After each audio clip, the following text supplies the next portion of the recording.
আজকে আমরা আলোচনা করব তাপগতিবিদ্যার দ্বিতীয় সূত্র ও তাপীয় ইঞ্জিন। ধরি আমাদের দুটি বস্তু থাকলো, একটি হচ্ছে নিম্ন তাপমাত্রা, অপরটি উচ্চ তাপমাত্রা। এখন এই দুটি বস্তু যদি পাশাপাশি থাকে তাহলে আমরা জানি তাপ সব সময় কি হবে, উচ্চ তাপমাত্রার বস্তু থেকে নিম্ন তাপমাত্রার বস্তুতে তাপ প্রবাহিত হবে। তাহলে যে এখান থেকে যে কিউ পরিমাণ তাপ সব সময় এখানে প্রবাহিত হবে, এর বিপরীতটি কখনোই হবে না। তাপ কখনোই কি হবে না, নিম্ন তাপমাত্রার বস্তু থেকে উচ্চ তাপমাত্রার দিকে তাপ কখনোই প্রবাহিত হবে না। এটি হচ্ছে তাপগতিবিদ্যার দ্বিতীয় সূত্র। স্বতঃস্ফূর্তভাবে তাপ কখনোই নিম্ন তাপমাত্রা থেকে উচ্চ তাপমাত্রার দিকে প্রবাহিত হবে না। আমরা বাহ্যিক বল প্রয়োগ করে নিম্ন তাপমাত্রা থেকে উচ্চ তাপমাত্রায় তাপ প্রবাহিত করতে পারি, কিন্তু স্বাভাবিকভাবে তাপ সবসময় উচ্চ তাপমাত্রা থেকে নিম্ন তাপমাত্রাতে প্রবাহিত হবে। এটি হচ্ছে তাপগতিবিদ্যার দ্বিতীয় সূত্র। এটি একটি অত্যন্ত গুরুত্বপূর্ণ সূত্র এবং মৌলিক সূত্র। এই সূত্রের অনেকগুলি বর্ণনা আছে, আমরা শুধু এখান থেকে একটা নিয়ে আলোচনা করলাম, বাকিগুলি তোমরা নিজেরা বই থেকে দেখে নিতে পারো বা আমরা এগুলি পরবর্তীতে আলোচনা করব। এখন এই সূত্রের উপর ভিত্তি করে আমরা তাপীয় ইঞ্জিন তৈরি করি। আমরা এখান থেকে দেখানোর চেষ্টা করব তাপীয় ইঞ্জিনের গঠনটা। তাহলে একটা তাপীয় ইঞ্জিনটা কাজ করে তাপগতিবিদ্যার দ্বিতীয় সূত্রের উপর ভিত্তি করে। ধরলাম এই ক্ষেত্রে আমাদের একটি উত্তপ্ত বস্তু থাকবে আর অপর একটি বস্তু থাকবে যার তাপমাত্রা কম।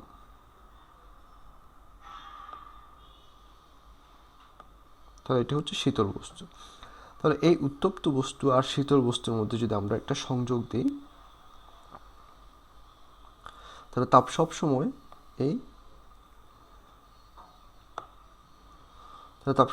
উত্তপ্ত বস্তু থেকে শীতল বস্তুর দিকে তাপ প্রবাহিত হবে তাপগতিবিদ্যার দ্বিতীয় সূত্র থেকে।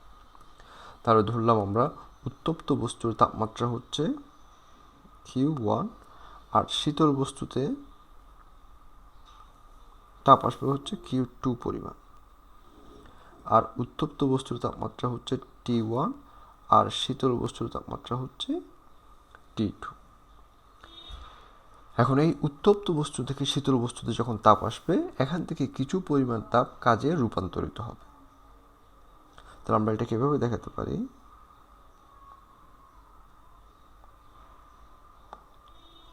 উত্তপ্ত বস্তু থেকে যখন শীতল বস্তুতে তাপ আসবে এখানে W পরিমাণ কাজ হবে, আর এই কাজের পরিমাণটা আমরা বের করতে পারবো উত্তপ্ত বস্তুর তাপ এবং শীতল বস্তুর তাপ শক্তির পার্থক্য থেকে, Q1 মাইনাস Q2।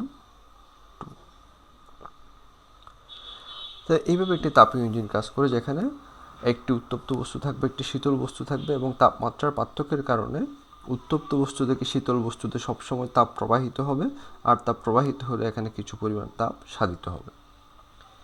এখন যতটুকু তাপ প্রবাহিত হয় তার সবটা কি হয় না, কাজে রূপান্তরিত হয় না। একটা ইঞ্জিন যতটুকু পরিমাণ তাপ গ্রহণ করে এবং তার একটা সামান্য অংশ মাত্র কাজে রূপান্তরিত করতে পারে, আর যতটুকু রূপান্তরিত করতে পারে সেটাকে বলা হয় কি ইঞ্জিনের কর্মদক্ষতা। তাহলে এখান থেকে আমরা দেখানোর চেষ্টা করব ইঞ্জিনের কর্মদক্ষতা। তাহলে ইঞ্জিনের কর্মদক্ষতাকে আমরা প্রকাশ করব নিঠা দ্বারা। এটা হচ্ছে ইঞ্জিন থেকে প্রাপ্ত কাজ এবং ইঞ্জিনে প্রদত্ত শক্তি, এই দুটার অনুপাত। এটাকে আমরা সবসময় শতকরায় প্রকাশ করব। তাহলে দেখো এক্ষেত্রে আমাদের প্রাপ্ত কাজ হচ্ছে কত, W, আর ইঞ্জিনে আমাদের প্রদত্ত শক্তি হচ্ছে Q1 পরিমাণ। Q1 পরিমাণ তাপ দেওয়ার ফলে আমরা W পরিমাণ কাজ পাই। তাহলে আমাদের এখানে প্রদত্ত শক্তি হচ্ছে Q1। আমার W সমান কি দেখা যায়, দেখো W সমান হচ্ছে Q1 মাইনাস Q2, তাহলে নিচে থাকবে Q1 ইন্টু 100, বা এখান থেকে আমরা লিখতে পারি 1 minus Q2 divided Q1 into 100।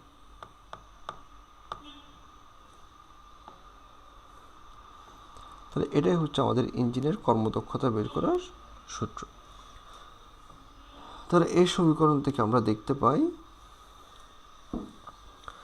যে ইঞ্জিনের তাপমাত্রা যদি আমরা ইঞ্জিনের কর্মদক্ষতা যদি আমরা বৃদ্ধি করতে চাই, এই ক্ষেত্রে আমাদেরকে দুটো উপায় আছে। একটা হচ্ছে কি, আমরা যদি Q1 এর পরিমাণটা বৃদ্ধি পায় বা এই বস্তুটাতে যদি তাপমাত্রা বৃদ্ধি পায়, তাহলে ইঞ্জিনের দক্ষতা বৃদ্ধি পাবে। অথবা হচ্ছে কি, Q2 এর তাপমাত্রা যদি আমরা হ্রাস করি, তাহলে ইঞ্জিনের দক্ষতা বৃদ্ধি পাবে। তাহলে ইঞ্জিনের দক্ষতা বাড়ানোর উপায় হচ্ছে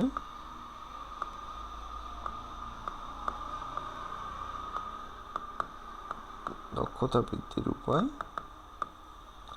একটি হচ্ছে কি, আমাদের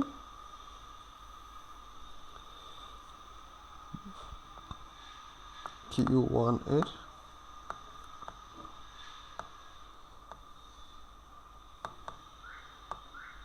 মান বাড়ানো, অথবা আমরা দ্বিতীয় একটা পদ্ধতি হচ্ছে Q2 এর মান কমানো। এখন আমরা জানি কোনো একটা বস্তুর তাপ এবং তাপমাত্রা হচ্ছে পরস্পরের সমানুপাতিক। তাহলে আমরা Q1 এর মান যদি বাড়াতে চাই, সেক্ষেত্রে অবশ্যই কী হবে, T1 এর মানও বৃদ্ধি পাবে। তাহলে আমরা এটাকে বলতে পারি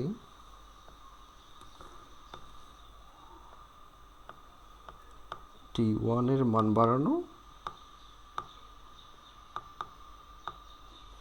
আর নিচেরটাকে বলা যাবে T2 এর মান কমানো।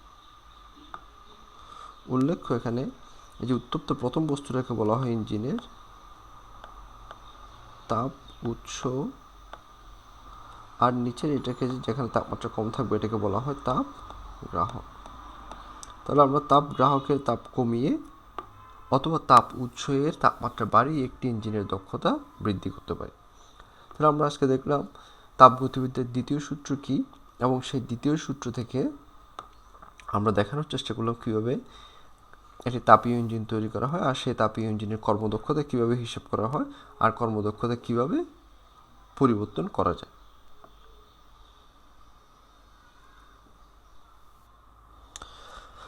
তাপীয় ইঞ্জিন থেকে আমরা একটি গাণিতিক সমস্যার সমাধানের চেষ্টা করব। এখন প্রশ্নটি হচ্ছে, একটি তাপীয় ইঞ্জিন বরফ বিন্দু ও বাষ্পীয় বিন্দুতে কার্যকর আছে, ইঞ্জিনের দক্ষতা কত? তা আমরা প্রথমে প্রশ্নটা একটু ব্যাখ্যা করব, তারপর এটা সমাধান করব।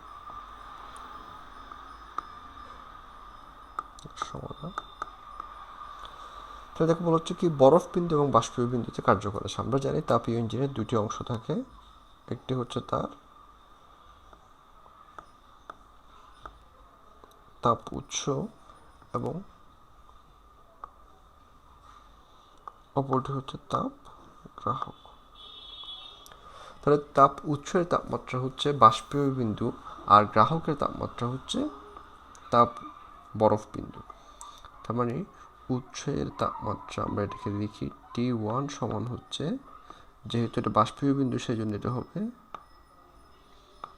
100 ডিগ্রি সেলসিয়াস, আর বরফ বিন্দু তার মানে গ্রাহকের তাপমাত্রা হচ্ছে T2 সমান 0 ডিগ্রি সেলসিয়াস। এখন এটাকে যদি আমরা কেলভিনে নিয়ে গেলে এটা হবে 373 কেলভিন, আর এটাকে কেলভিনে নিয়ে গেলে এটা হবে 273 কেলভিন। তাহলে এখানে দেখো, উচ্চ তাপমাত্রা থেকে নিম্ন তাপমাত্রার দিকে তাপ প্রবাহিত হবে, আর তাপ প্রবাহিত হওয়ার ফলে W পরিমাণ কাজ হবে। এখন এই ইঞ্জিনের দক্ষতা কত আমাদেরকে বের করতে হবে। তাহলে আমরা জানি ইঞ্জিনের দক্ষতার সূত্র হচ্ছে নিটার সমান 1 minus T2 divided by T1 into 100। এখানে আমরা মানগুলি বসাতে পাবো 1 273 ডিভাইডেড 373, আর ক্যালকুলেশন করলে আমরা এটা পাবো 26.9%। তাহলে একটি ইঞ্জিনের উৎসের তাপমাত্রা যদি 100 ডিগ্রি সেলসিয়াস হয় এবং তাপ গ্রাহকের তাপমাত্রা 0 ডিগ্রি সেলসিয়াস হলে, তাহলে ইঞ্জিনটির কর্মদক্ষতা হবে 26.9%।